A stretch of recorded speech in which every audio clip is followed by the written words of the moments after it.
Hello, today's on Business Talk. A more sustainable economy is being developed by Indonesian government by integrating circular economy in 5 priority sectors in an effort to boost 638 trillion rupiah to its gross domestic product and open to 4 million job opportunities in 2030.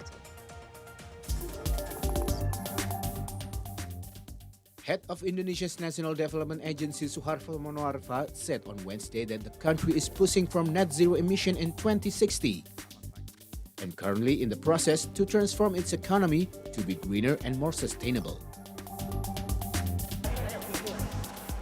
One of the strategies is by integrating circular economy through the concept of reduce, recycle, reuse, repair and remanufacture across 5 priority sectors.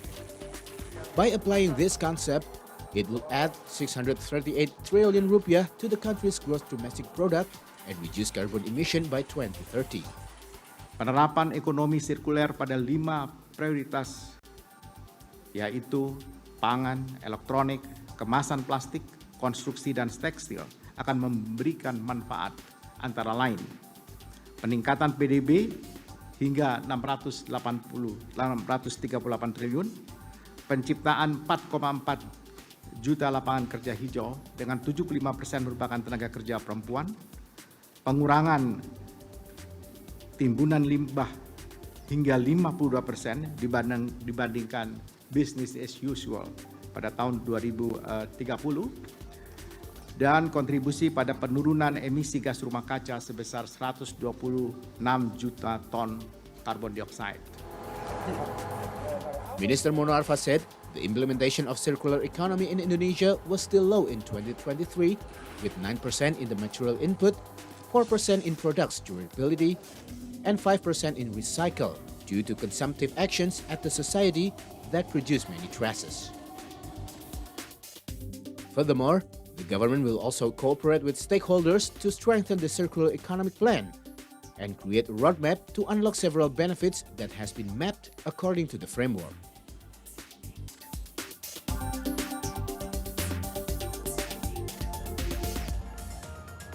Impact investing, an emerging field that aims not only to generate financial returns, but also to create positive social and environmental impacts, is making waves around the world, including in Indonesia.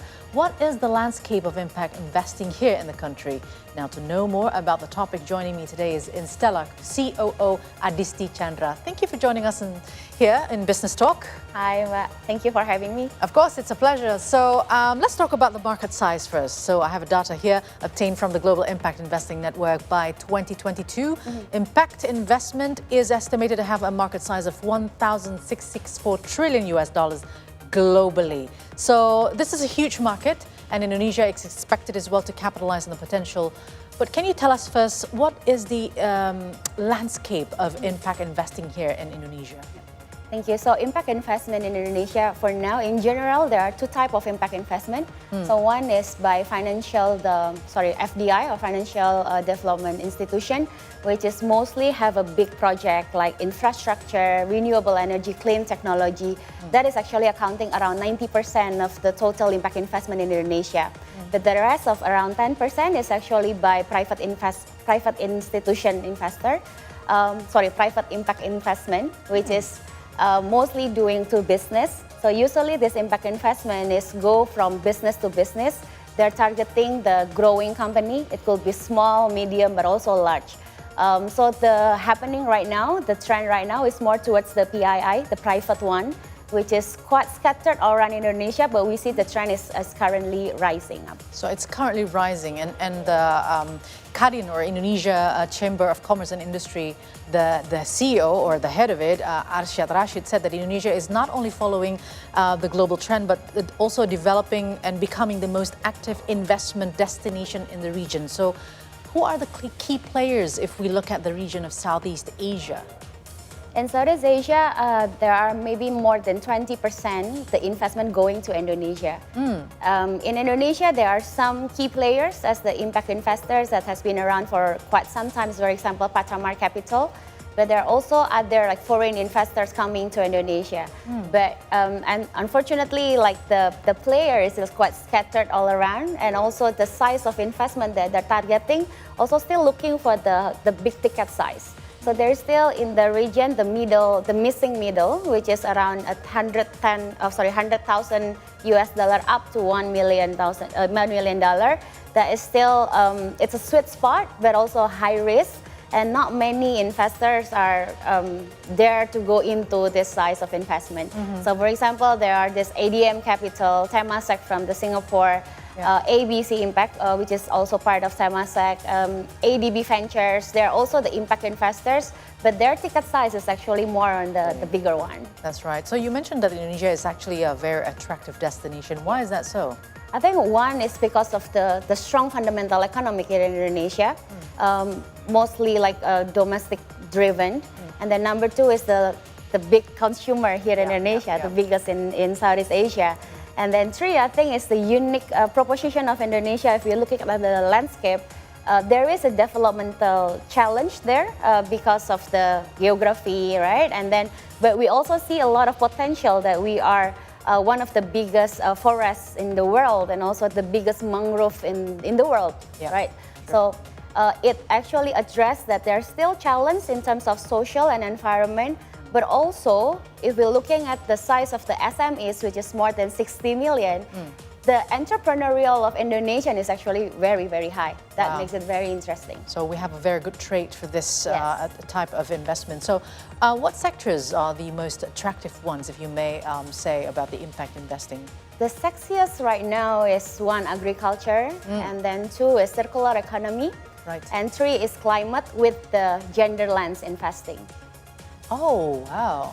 So what type of investment that is most suitable for this impact investing? Could you explain more on that? So this impact investment is actually when you want to invest, you expect a financial return as well, but you also expect the impact return.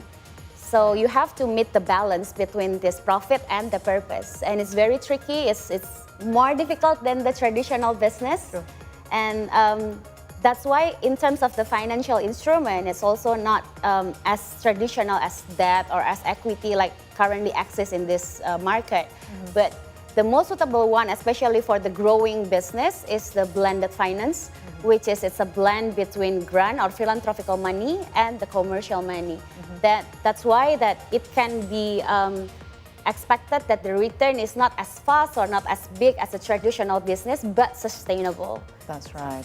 Okay, so from the findings of the Instellar team, what makes Indonesia attractive? I already asked you, but do you think this would go appealing, I mean, for the years to come? Yes. I think we cannot go back anymore to the business that is bringing negative impact to the society and the environment.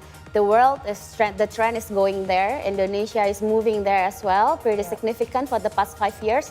So I don't think that we will come back to doing the business that is more like disruptive. Destructive to the environment. To the environment, but doing something that is more giving positive impact.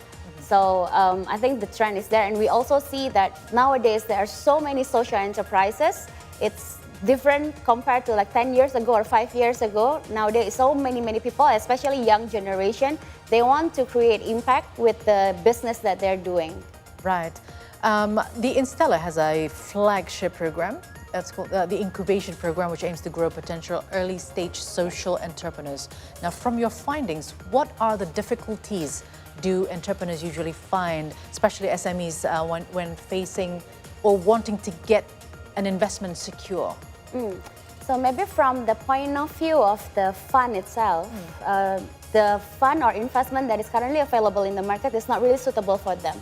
For example, if they go with the equity from the venture capitalists, they're not, their business model is not the unicorn kind of type that you expect a significant growth, like the hockey stick. The return is like 17 or more than that, 8 times more than that. This is more like a business that grow more sustainable, more like, it's for sure, we're not as fast as the unicorn kind of side. So the VC investment is not suitable for them. But when you go into the debt right now that have offered by the traditional financial instrument like bank, financial institution like bank, they're not able to provide the collateral, for example. But if they go to the alternative funding, for example, the P2P lending or the alternative financing, the loan interest is too high for them.